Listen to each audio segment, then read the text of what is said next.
Hello everyone, it's me again, Ate Sheila.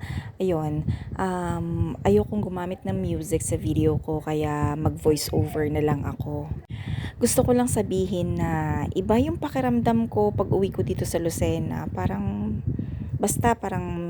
may mga negative vibes na nararamdaman ko. Siguro dahil alam mo yun, hindi ko kasi mapaliwanag eh. Pero ang tinandaan ko lang at sana tandaan nyo rin wag nyong iisipin na ihihinto nyo yung isang bagay dahil lang sa meron kayong naririnig, dahil sa may nararamdaman kayong hindi maganda, kaaya-aya. Although, medyo paranoid lang ang peg. So, laging tatandaan, hindi ka sa tao naglilingkod. Yun lang. Tuloy pa rin. Sabi ko nga palagi sa aking program, Refocus. Ayan everyone, tapos na po. O, diba? Ginawa lang natin 1 minuto yung pagde-decorate. Charot! O, ayan. Tapos na siya. At gagawa naman tayo ng box. Box na acetate. So, tingnan natin mamaya yung packaging niya. Nga pala sa mga baguhan dyan na nagbibake, mas maganda kung cake drum yung gagamitin nyo po, lalo na pagka choco moist yung inyong base ng cake.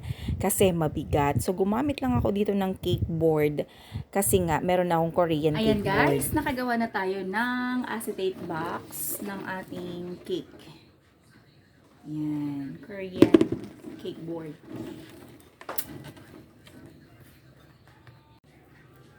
So, ayun nga. Meron akong trivia. Trivia? Hindi. Baliktad yung cake board ko na to. Hindi ko alam mo, yung ilalim niya yung ibabaw niya nasa ilalim. Hindi ko alam kung bakit ko nabaliktad. I don't usually use cake board na kapag ganito. Yan.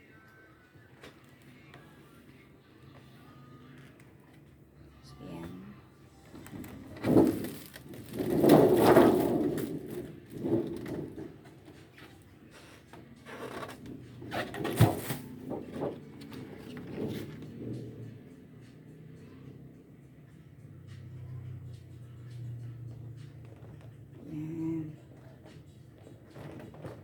Bango.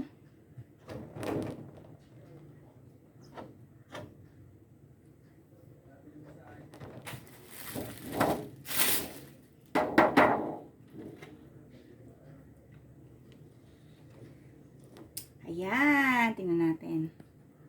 Ayun. So, nakabox na siya. Mas presentable na siyang regalo, di ba?